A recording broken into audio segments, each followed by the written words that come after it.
Alhamdulillah, insya-Allah.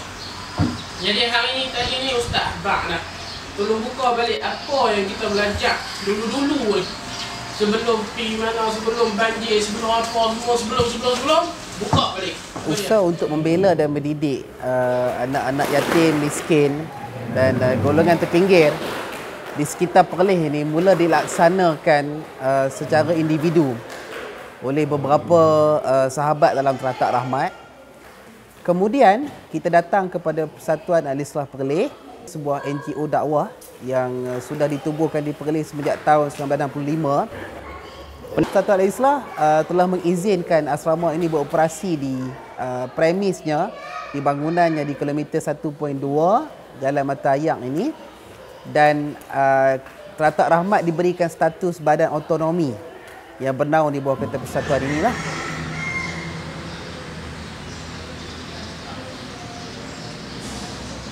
Teratak Rahmat ni umumnya sama saja seperti asrama anak-anak yatim miskin yang lain.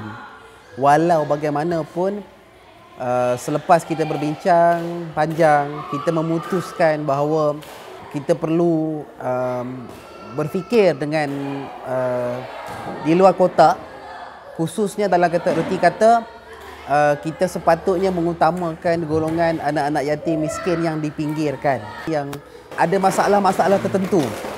Misalnya terlibat dengan masalah disiplin, masalah sosial, terlibat dengan keluarga yang kucar-kacir, terlibat dalam katakan isu-isu seperti penderaan kanak-kanak, pengabaian oleh keluarga. Itu yang kita utamakan dulu untuk diterima sebagai penghuni di Ketua Teratak Rahmat.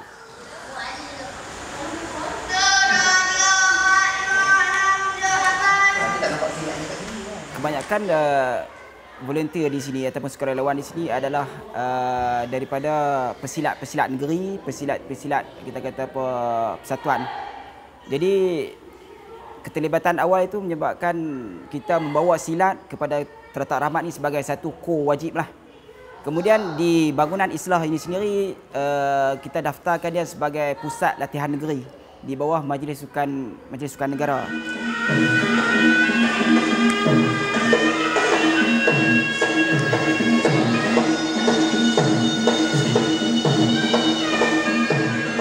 Jadi kita tengok dari segi disiplin silat, sebab anak-anak yang ada di sini ni ialah daripada golongan-golongan yang tidak ataupun kita kata kurang confidence dia. Jadi sebab tu silat tu boleh bangunkan jiwa dia sebagai orang yang berani, orang yang kita kata sanggup ke depan, sanggup untuk maju ke depan. Jadi sama ada dari segi kita kata apa kehidupan dia ataupun kita kata apa dari segi pelajaran dia.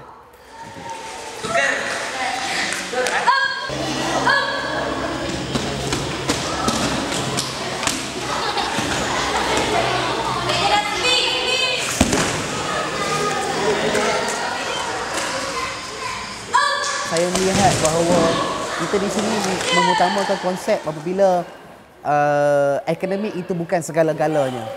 Bagi kita, pendidikan keimanan dan syahsiah itu amat penting, itu menjadi teras. Akademik bukannya nombor 2, tapi bukan sentiasa di nombor 1.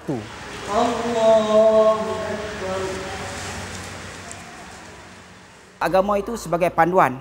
Agama itu sebagai panduan dan mereka berhak untuk menjalani kehidupan sebagai manusia biasa. Tidak terlalu jumut dengan agama, tidak terlalu ekstremis.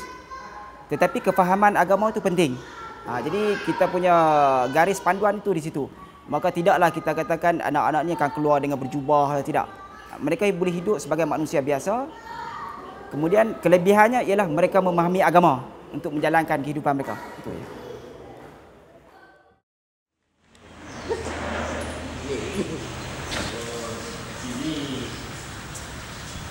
Di sini kan?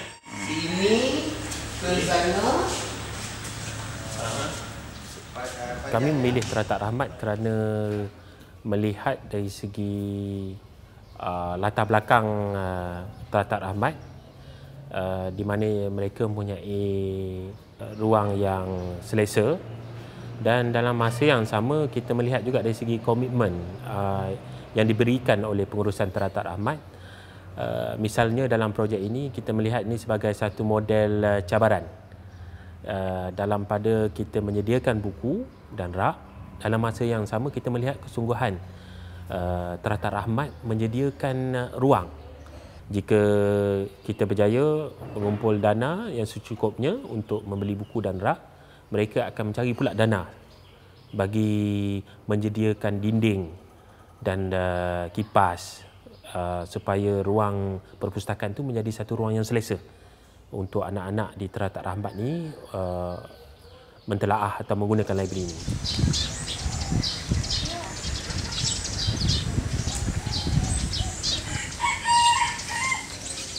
Nama saya Siti Zulaka binti Muhammad Noor.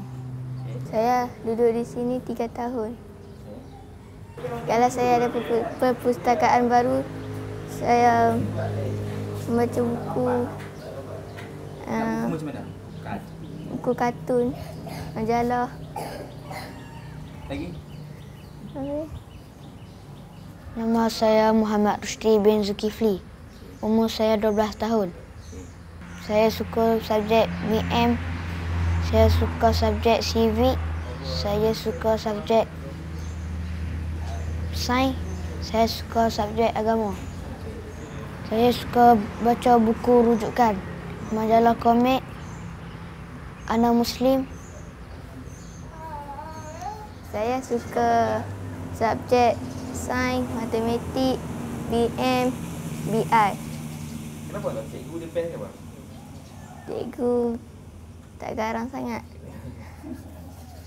Nama saya Intan Hakimah binti Ghazali. Umur saya 14 tahun. Kalau ada perpustakaan, saya suka buku yang beragama, buku-buku yang berfaedah lah untuk saya. Dan saya suka baca buku kisah-kisah Nabi. Dan saya suka baca buku novel-novel. Cita-cita saya menjadi seorang guru. Dan saya menjadi seorang guru. Kenapa jadi guru? Saya suka mengajar orang untuk menjadi seorang yang cemerlang. Saya berharap bahawa perpustakaan ini merupakan satu titik permulaan untuk pergi jauh lagi. Kalau kita lihat sebelum ini sudah ada dalam berbelas, ya, dalam lebih daripada dalam 15 buah perpustakaan telah ditubuhkan sejak tahun 2008, sama ada secara peribadi ataupun semasa saya bertugas di sebuah NGO antarabangsa. Jadi saya meneruskan usaha ini kerana saya percaya bahawa buku ini akan membuka minda, mengubah hidup mereka. Dan saya berharap usaha ini akan mendapat sokongan orang ramai yang percaya bahawa ilmu dan buku dapat mengubah hidup anak-anak yang memerlukan atau kurang berkemampuan ini.